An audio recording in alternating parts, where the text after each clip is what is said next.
안녕하세요. 한입거리 IT경제 AI 코인 채널입니다. 오늘은 많은 분들이 헷갈려 하시는 주제입니다. 머신러닝과 딥러닝, 도대체 같은 건가요? 다른 건가요?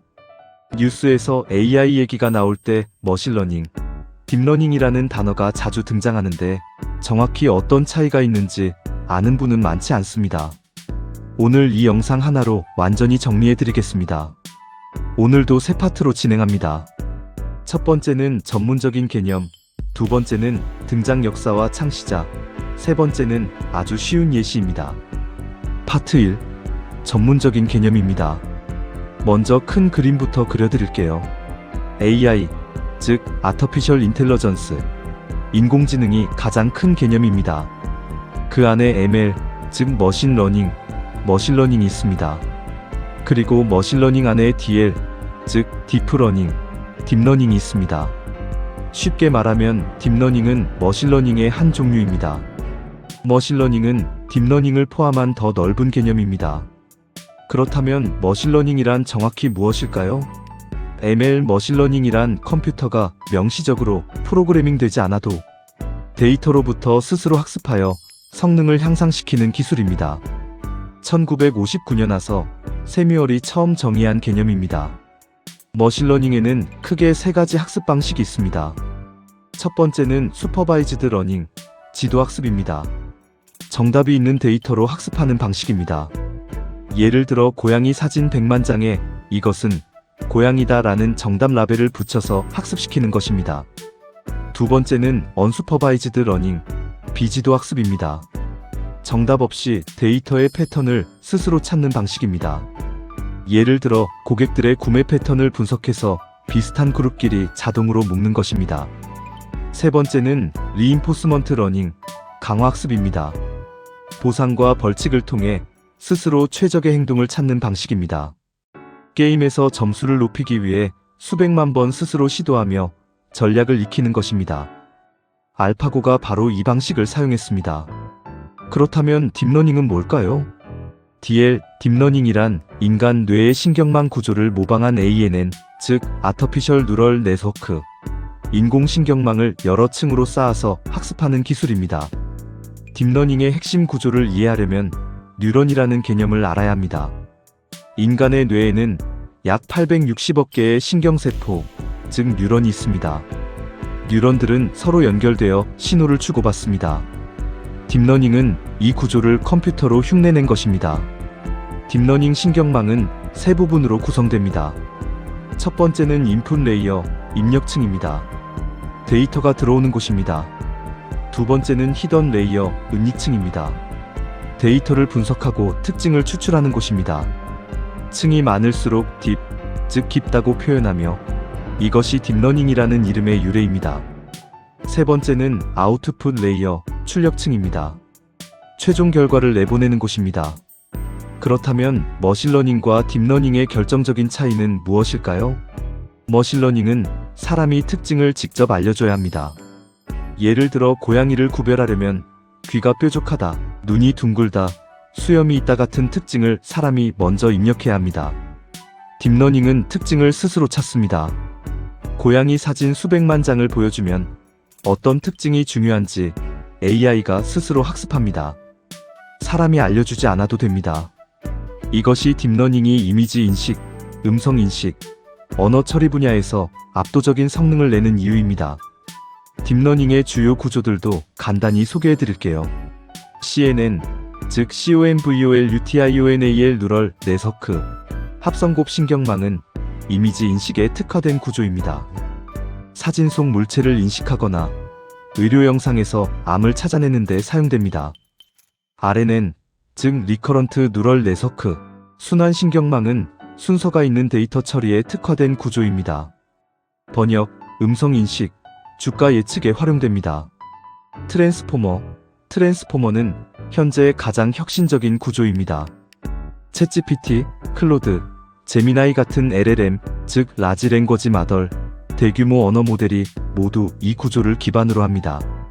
2017년 구글이 발표한 논문 어텐션 is all you need에서 처음 소개됐습니다.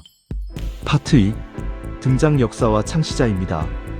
머신러닝과 딥러닝은 어떻게 탄생했을까요?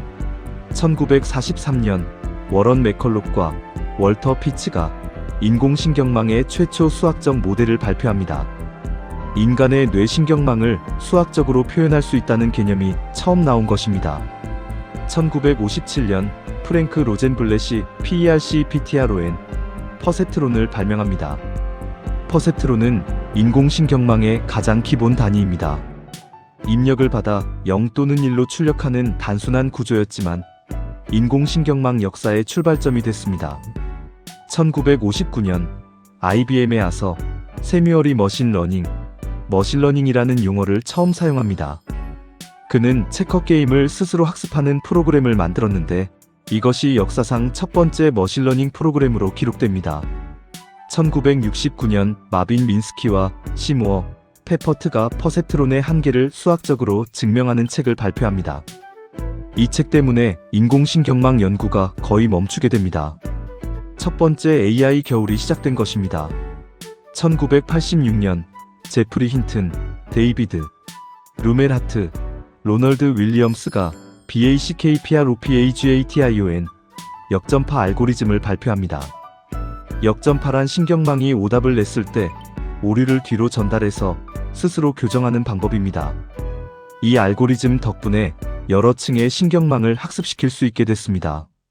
현대 딥러닝의 기반이 된 획기적인 발견입니다. 1998년 얀 르쿤이 CNN 합성곱 신경망을 개발합니다. 그는 이 기술로 손으로 쓴 숫자를 인식하는 시스템을 만들었고 실제로 미국 우체국에서 우편번호 인식에 사용됐습니다. 얀 르쿤은 딥러닝의 아버지 중 한 명으로 불립니다. 2000년대 초반 인터넷 발전으로 데이터가 폭발적으로 늘어나고 컴퓨터 성능도 비약적으로 향상됩니다. 이 두 가지가 딥러닝 혁명의 기반이 됩니다. 2006년 제프리 힌튼이 딥 빌리프 네트워크를 발표하며 딥러닝이라는 용어를 처음 사용합니다. 여러 층의 신경망을 효율적으로 학습시키는 방법을 제시하며 딥러닝 시대의 서막을 열었습니다. 2012년은 딥러닝 역사의 변곡점입니다. 제프리 힌튼의 제자 알렉스 크리체프스키가 만든 ALEXNET, 알렉스넷이 IMAGNET, 이미지넷 대회에서 기존 방식보다 무려 10% 이상 높은 정확도를 기록합니다. 이 사건으로 전 세계 AI 연구자들이 딥러닝에 주목하기 시작합니다. 2014년 이안 구펠로우가 GAN, 즉 제너러티브 애드버세리얼 네서크, 생성적 적대 신경망을 발표합니다.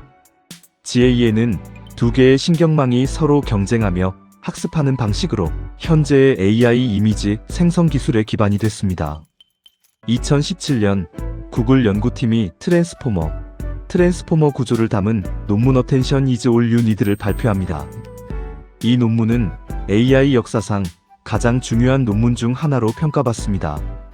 챗GPT를 비롯한 현재의 대화형 AI가 모두 이 구조를 사용합니다. 2018년 구글이 BERT, 즉 비더렉셔널 ENCODER 레프러전테이션즈 프롬 트랜스포머즈를 발표하며 자연어 처리 성능이 비약적으로 향상됩니다. 2020년 오펀AI가 GPT-3을 발표합니다.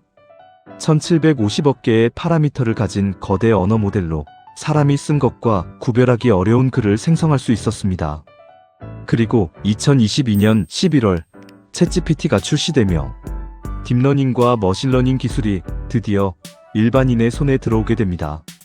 딥러닝의 새 아버지라고 불리는 제프리 힌튼, 얀 르쿤, 요슈아 벤지오는 2018년 컴퓨터 과학계의 노벨상이라 불리는 튜링상을 함께 수상했습니다.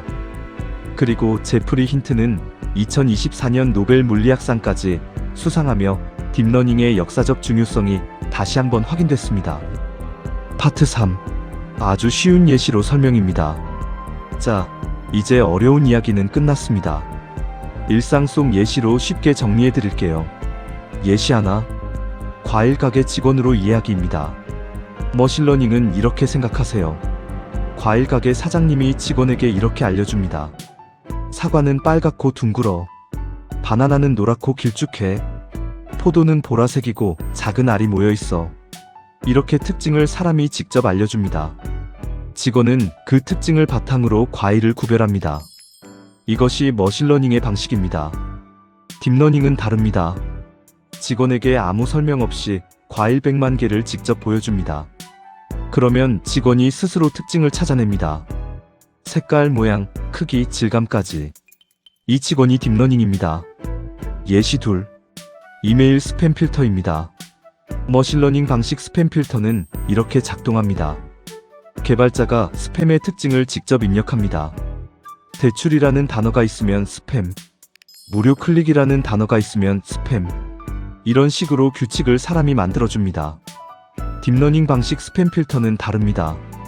수억 개의 스팸 메일과 정상 메일을 보여주면 AI가 스스로 스팸의 패턴을 찾아냅니다. 단어만이 아니라 문장 구조, 발신자 패턴, 링크 특성까지 스스로 분석합니다. 그래서 새로운 형태의 스팸도 잡아냅니다. 예시 셋. 얼굴 인식입니다.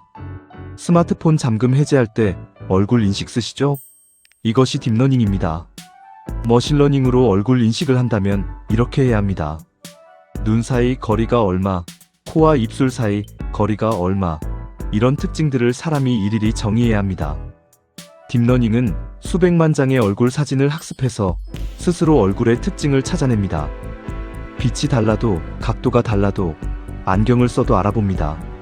사람이 미처 생각하지 못한 특징까지 스스로 찾아내기 때문입니다. 예시 넷. 의사와 인턴 의사입니다. 머신러닝은 인턴 의사 같습니다. 교수님이 이런 증상이 있으면 이 병이야 라고 가르쳐줍니다. 인턴은 배운 대로 진단합니다. 정해진 규칙과 특징을 바탕으로 판단합니다.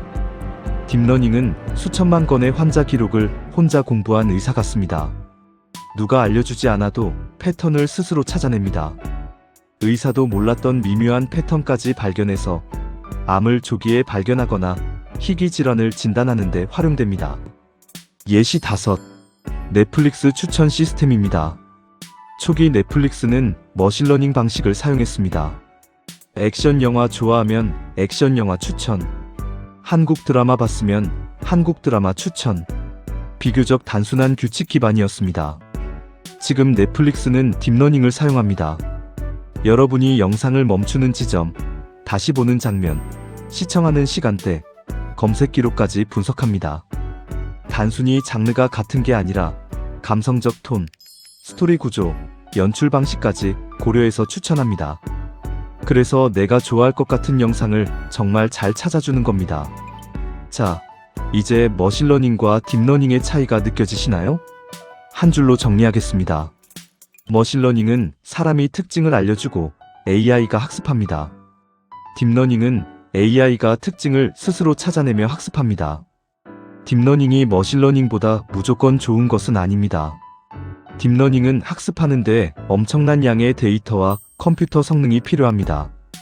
데이터가 적거나 간단한 문제라면 머신러닝이 더 효율적입니다. 목적에 맞는 기술을 선택하는 것이 중요합니다. 오늘 배운 내용을 정리하겠습니다. AI 안에 머신러닝이 있고 머신러닝 안에 딥러닝이 있습니다. 머신러닝은 데이터에서 규칙을 찾아 학습하는 기술이며 1959년 와서 세뮤얼이 처음 정의했습니다. 딥러닝은 인간 뇌의 신경망을 모방한 기술이며 제프리 힌튼, 얀 르쿤, 요슈아 벤지오가 현대적 기반을 만들었습니다. 머신러닝은 사람이 특징을 알려주고 딥러닝은 AI가 스스로 특징을 찾습니다.